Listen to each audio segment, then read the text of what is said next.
84 degrees as we speak, and it's going to be moving into the low 90s they're expecting. The hot day is tomorrow, and it'll be another day game. Same time here from Coors Field in Denver tomorrow as the Brewers get ready to wrap up their road trip. And it got started in a good way here in Denver last night. The Brewers picking up the win. They pounded out 16 hits last night and 9 runs. And they are hoping for more of the same here today. Now the Brewers snapped their 6-game losing streak last night. Craig Counsell checking that lineup card. Made his big league debut with the Rockies in '95. He wasn't here long. He was up and down briefly and then traded to the Marlins, but he is still very connected to this organization, especially their manager, Walt Weiss. Craig Counsell said he patterned his game after Walt Weiss once he finally made it to the big leagues. Here's Craig Counsell's batting order today. It is brought to you by Potawatomi. Gene Segura leads off. Gerardo Parra bats second. Batting third is Ryan Braun. In the middle of the order, it is Adam Lynn, Shane Peterson, Scooter Gennett, and the bottom three, Hernan Perez over at third base. Martin Maldonado will do the catching today, and Kyle Loesch on the mound, hoping to get his season turned around at some point. He has really struggled this year. On the mound for the Colorado Rockies is Chad Bettis, and he is just back into the starting rotation this season for the Rockies.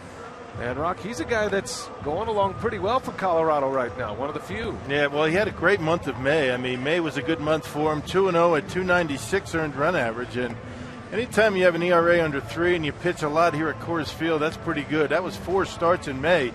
He's lost 2 straight. He got beat by the Cardinals, and Houston beat him, in Texas. The last 2 starts combined, 10 innings pitched, 8 earned runs. So he's been on a bit of a slide right now. Hopefully the Brewers can take advantage of that. He had back-to-back terrific starts against the Giants and the Cardinals. Let's take a look at the Rockies defensively. It is brought to you by Menards. And, Rock, they have one of the great talents in the game at third base in Nolan Arenado. Yeah, no doubt about that. We saw that in yesterday's ball game. But 3 guys new to the starting lineup from yesterday. No Tulowitzki. You've got Daniel Descalso at first base, Willeen Rosario at first, and Nick Hundley sitting this one out. Michael McHenry, the former Pirate catcher, behind home plate today. There's the crew chief today of the umpiring crew. That is Bill Miller. He's working third base today after he had the plate last night. Doug Eddings calls the balls and strikes, and we are underway in Denver, Colorado. Gene Segura takes ball 1. Segura back in that leadoff spot, and Parra to follow. The Brewers are still without Carlos Gomez. Brewers are debating whether to put Gomez on the disabled list or not. He's been doing a lot of extra work before the games to push that injured hip. And if they determine by the time the Brewers arrive at Miller Park Tuesday to start that series with the Mets that he is not improved, then you'll probably see Gomez on the disabled list, and they'll backdate it. Yeah, not a bad idea anyway, right? He hasn't been able to play. The Brewers right now playing a bit short-handed. Now Segura getting the call at shortstop once again, and back in that leadoff spot. Not a guy that walks a whole lot. He's only walked 6 times this year. Counsell really doesn't have that prototypical leadoff hitter with Gomez out of the lineup. I wouldn't even call him prototypical leadoff, but he is typically the guy.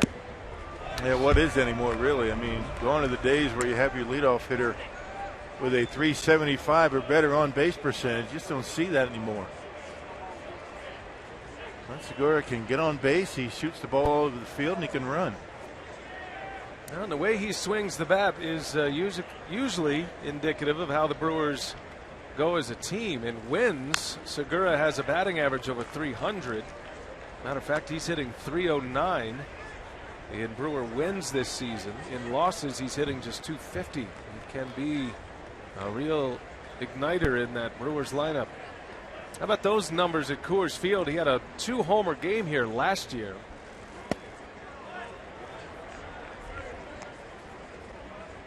Everybody's a power hitter here. We saw that in yesterday's game. Either home runs or triples. A lot of room in the gaps here. Outfielders get their running in this ballpark. A good long battle here for Segura. Segura had 2 hits last night. Had an infield hit and an RBI in last night's game. So a lot of baseballs got shot in those gaps in yesterday's game. Doubles, triples. This is a very good triples ballpark. Second best in all of baseball. And down goes Segura. Well, he might have chased a ball, but he swings and misses, and that's how the game begins for Chad Bettis. Yeah, Bettis will feature 4 pitches. He's got a fastball that will touch 95, and there's a slider off the outside corner. He's got a changeup and a curveball to go with it. So a 4-pitch mixer, they call it. Mixes it up particularly when there's men on base. That'll bring up Gerardo Parra with one away. Great to have you with us today, wherever you're watching us. Day baseball on a Saturday, always fun. And beautiful, abundant sunshine here this afternoon. The Brewers will do it again with the Rockies tomorrow at 2 o'clock local time. We're on the air in Milwaukee and in the Central Time Zone at 2:30. It's a 3:10 first pitch in the Central Time Zone, and then the Brewers will head home after the game, taking Monday off, and then starting a homestand with the New York Mets, the first place New York Mets. Yep, Mets and Twins coming into Miller Park. 0-2 pitch to Parra, slaps one foul. Take a guess. You think the ball's going to carry pretty well today? Man, is it ever, right? It's hot, day game, wind blowing out, ever so gently out to left field. Not that hitters need any help in this ballpark, but we expect it's going to fly today. It certainly flew last night as Parra dumps one into center field, a base hit on an 0-2 pitch. Gerardo Parra continues his hitting ways. This guy's been something else. His 15th multi-hit game last night, and he's off to a good start today. Ryan Braun's in our T-Mobile game-changing spotlight today. Ryan Braun starting a plate appearance, starting an at-bat. How about this? 8 home runs on the first pitch of his 14 this season, including last night's home run. And he's hitting .528 batted balls in play on the first pitch.